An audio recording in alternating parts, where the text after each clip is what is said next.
Just one more hour until reinforcements, aka me, arrive to save the day. But until then, keep your eyes on the highway and keep on trucking with Jimmy Mack on Road Gang Radio, y'all.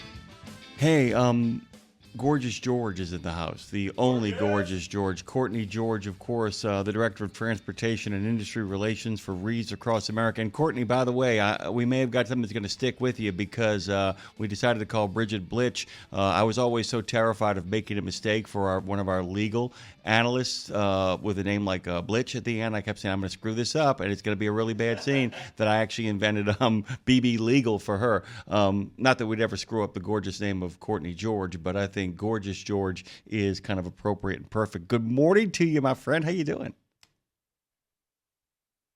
Great. What about you?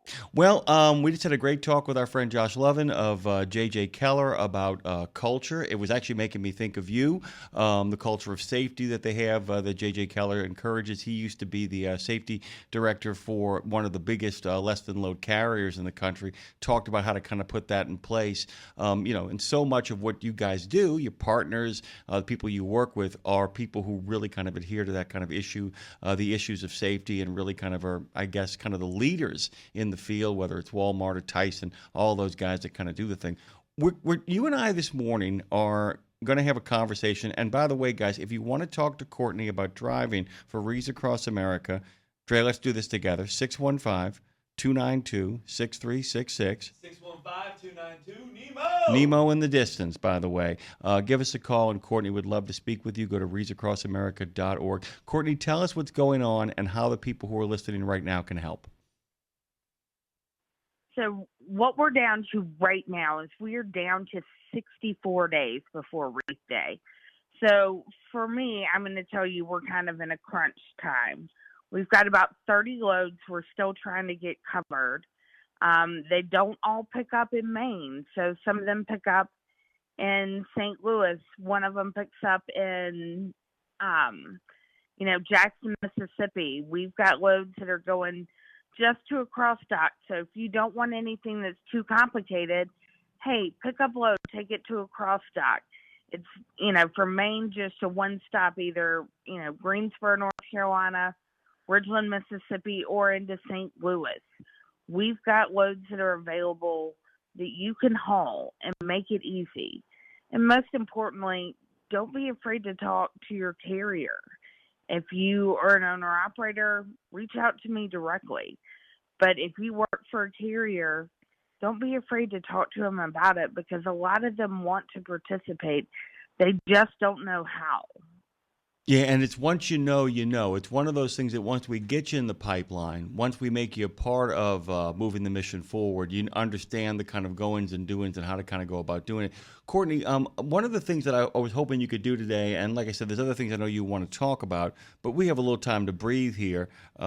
I was kind of curious to kind of set people up to help them understand how this works. If you're an owner-operator or you work for a small carrier, what are your responsibilities as a driver? How does it work? How does it function? Give us what it's like to be behind the wheel and how it gets done on the most specific level to give our people out there a sense of the job. So you're going to go and you're going to get pick up and get loaded. You'll have a pickup day that you're going to pick up just like you would with any other load. From there, if you're delivering to cemeteries, you're going to tend to deliver to 8 to 12 cemeteries on average.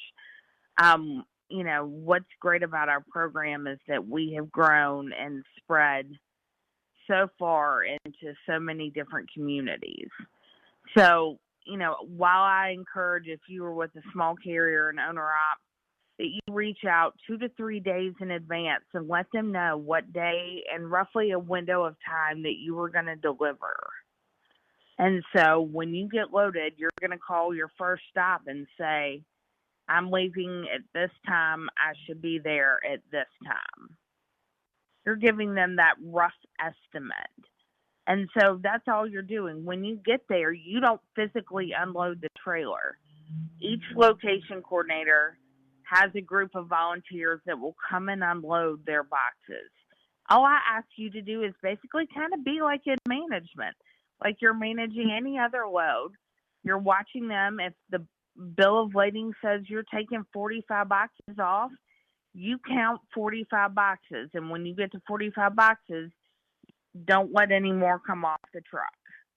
Sometimes we've got groups that get really excited when they're, unloading a trailer, like the Boy Scouts, or, you've got a high school football team and they've set up, a line, and, the person that's picking up the first box maybe isn't counting 1, 2, 3, right? So you're just making sure that if the bill of lading says 45, that they take 45. And then you scan, there's a QR code at the top of your bill of lading, and you scan it, and then you mark that stop done.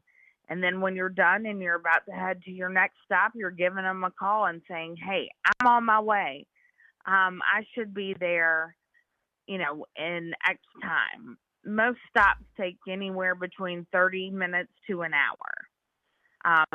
And so it's pretty easy. You're making those deliveries. I know a lot of people get concerned when I say 8 to 12 stops. This is 8 to 12 communities that you're going into and you're bringing healing to. You are bringing peace to families who have lost their loved one. And these 8 to 12 stops that you're making, these people look forward to this load. It is their favorite load all year round. They're in and out. They want this. They are so happy to see you. Most of the time they give you a thank you present, and maybe something cool about the community you're delivering in, and maybe something they made for you. One gentleman last year called and asked me what the lady's name was where he delivered, because they were the best apple fritters he's ever had. And was trying to figure out what store he could go to and get them. But, it's just such a great opportunity, and you as a truck driver are celebrated for being a hero that you are. A lot of locations will have you escorted in, whether it's a Patriot Guard comes out, whether they have, the police department escort you in, where you were given, the hero's welcome that you should be given day in and day out for the job that you do. Courtney, this is important, and we're going to talk to Marshall here in a second, who actually, because of this show, has got himself in the game. He's got some questions for you. I wanted to kind of point Absolutely. out that you have been on all sides of this. You have been on the receiving end and at the shipping end, correct? Yes. I started with a carrier, getting them involved, right? So I've been on the carrier side. I know what it's like from the carrier end. I know what it's like because I'm also a volunteer location coordinator. So I understand those responsibilities and what happens. And then, being a volunteer for Wreaths for 7 years before I came on full time. I'm going to tell you something right now. Our good friend Trucker Bosun, before we drop Marshall in here, has said he's been chiseling away at his boss's resolves to get a wreath load. I think she's wearing down. Courtney, I was kind of curious to answer his kind of, I guess, illusion here. Is there a way that you can help him kind of seal that deal? Is there something that he can get in touch with you so that you can put the, what we call the Gorgeous George arm on these folks to get them to kind of take the last step and kind of be part of the mission to move things forward? How would Trucker Bosun get in touch with you? All you got to do is email trucking@wreathsacrossamerica.org. That would be perfect. That'll come straight to me. Perfect. And let's get Marshall in here for a second, Phone Master Drag. He's got a couple of questions for you, but I think he's already part of the mission. Are you not, Marshall? Yeah, I signed up for it or asked for it, and they tell me I'll be loading out of St. Louis with a number of stops through Kansas. I was just wondering, do you furnish a crying towel? Because I have a feeling by the time we get done, I'm going to be a blubbering idiot. Do you guys furnish crying towels? I would recommend you pick up some tissues at, the next truck stop. But most of the time it's happy tears. It's not always sad, but sometimes you do get, a few sad tears because you learn about a family who started doing Wreaths Across America because their loved one was killed in action. They're a Gold Star family. and you learn their story. And their story is something that's incredibly emotional. So I do tell people, either every time you stop and get a meal and you get some extra napkins and, make you a little pile, or grab some tissues when you're at the truck stop. Well, Jimmy and Dre can confirm I'm really a real soft touch. I'm kind of a meek guy, so it's probably going to be pretty hard for me, but I'll work through it. So Marshall, I'm glad to be a part of it. Marshall, we're so glad to have you, by the way, and we're so proud of you for getting involved with this. I knew the moment you knew more about it that you would jump in. I appreciate you, Marshall. Be safe out there today. Call back when Lindsay arrives, okay? All right, talk to you later. Thank you, Marshall. Courtney, let's talk a little bit about, too, in regards to, Marshall is, an interesting situation. They've got a lot of owner-operators out there as well, too. That's a little bit different. Flipping your company on it means they're going to be making a lot of the arrangements. Talk to us, not just about people that go to Columbia Falls, but people who go all over the country to make this happen for you, how a lot of the owner-operators who you guys onboard, how they actually are able to kind of schedule this in a way that doesn't, many people consider this their vacation. So talk to us a little bit about how, as somebody who knows this industry backwards and forwards like Don Queenie did, can you talk to us about how an owner-operator makes arrangements to make sure that that they're giving of their time, but not kind of breaking the world down around them? Am I making sense? Yeah, absolutely. So here's a great example from yesterday. I signed up a gentleman by the name of Ben who works with A1 Moving and Storage. Ben's an owner-operator. Ben lives in Florida, but has taken a West Texas load because he can go and pick his daughter up from college and then take her home.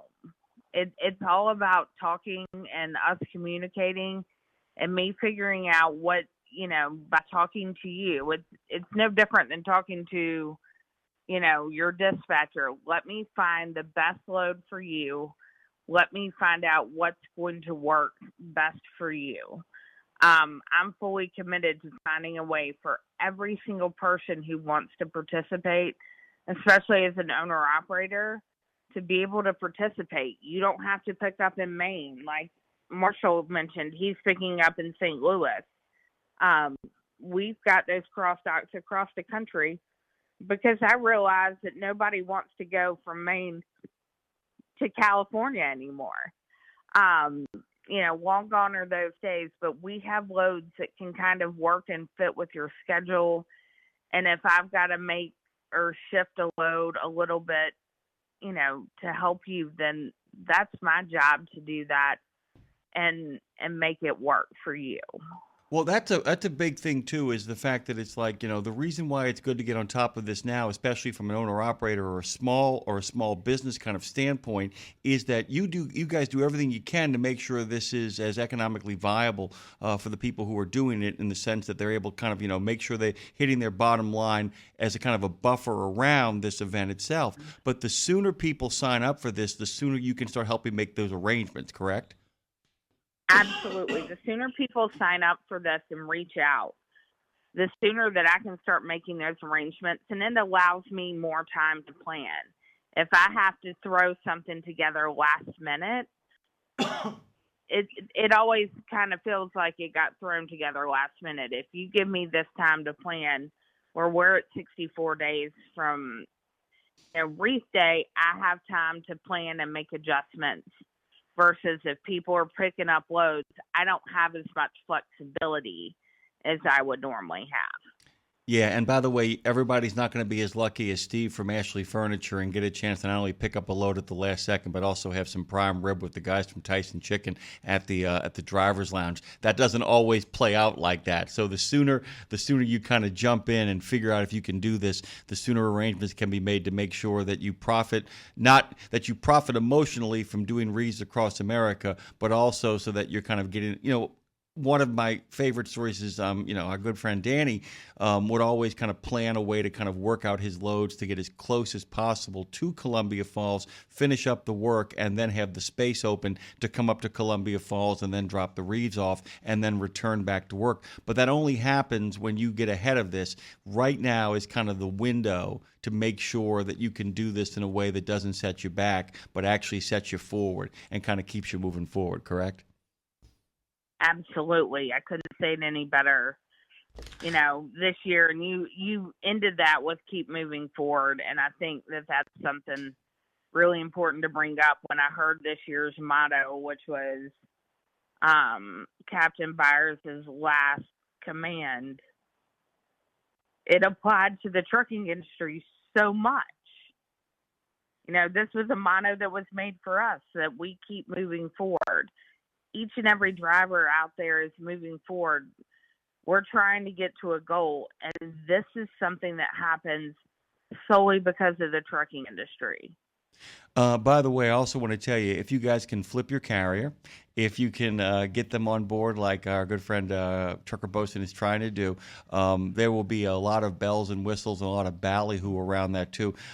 Sometimes doing the right thing is also absolutely great for business as well. And the sort of PR shot in the arm here, the idea that, the first shall be last and the last shall be first. Everybody gets Ave's vehement, but anybody jumping in the game now, we're going to call them out. It's going to be a culture, a call out in a positive fashion as well. And it's hashtag WAA Carrier Challenge is what we hope people will kind of pick up on and do the kind of thing. What are you doing with the rest of your day, Courtney? How does the weekend look for you? The rest of the day is really filling loads, talking to carriers, reaching out to, potential carriers where I've researched where our open loads are and see if they can help, if what we've got will operate and run well with their system, see if we can get some of that in. Not going to lie, Saturday there's a little football game. Alabama's playing Missouri, so I will definitely be in front of the TV for that. That is a for sure thing that will happen. I may have my laptop in front of the TV with me, but it's now every day where I can take time and talk to somebody. Saturdays are great days. I hate to say it, when drivers like to call in and they want to find out more information.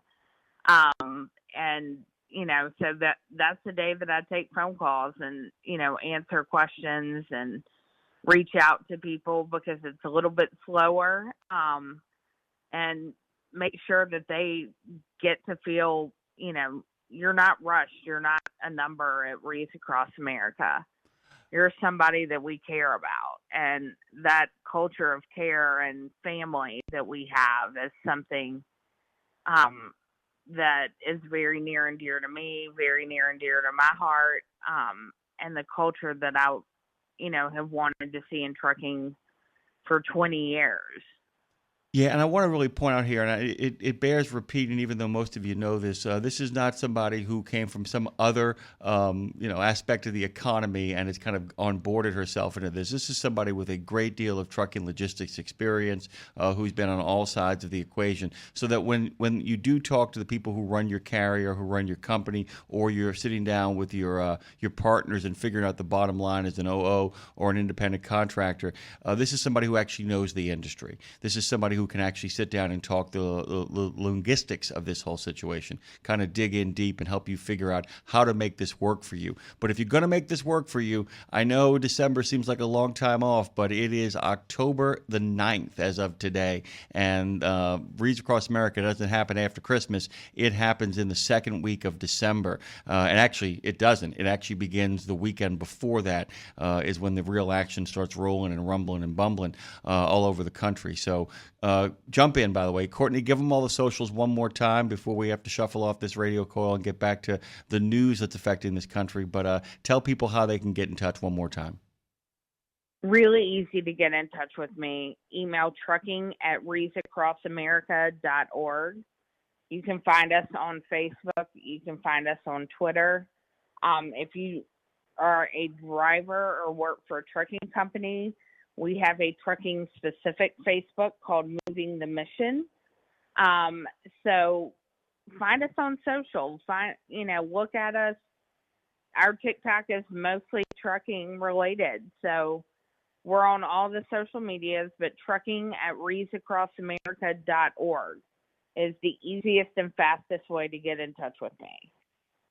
Courtney George, who we have now decided to call Gorgeous George, because she is. That's the reality of the situation. You and I will probably talk over the course of the next couple of days. I will keep on badgering these folks out here who are in their last kind of flippable moment. We'll get them on board, and we'll get those. What is it? We're looking at 65, 30. What's the number here we're looking for? 64 days to Wreath Day. 64 days until Wreath Day. Guys, get in touch with them, wreathsacrossamerica.org. We're going to take a quick break here, but Courtney, we love you. It's good to have you back, and we will talk at you soon. We'll keep on beating this drum until we get this done. All right, my love? Awesome. Thank you, sir. You got it.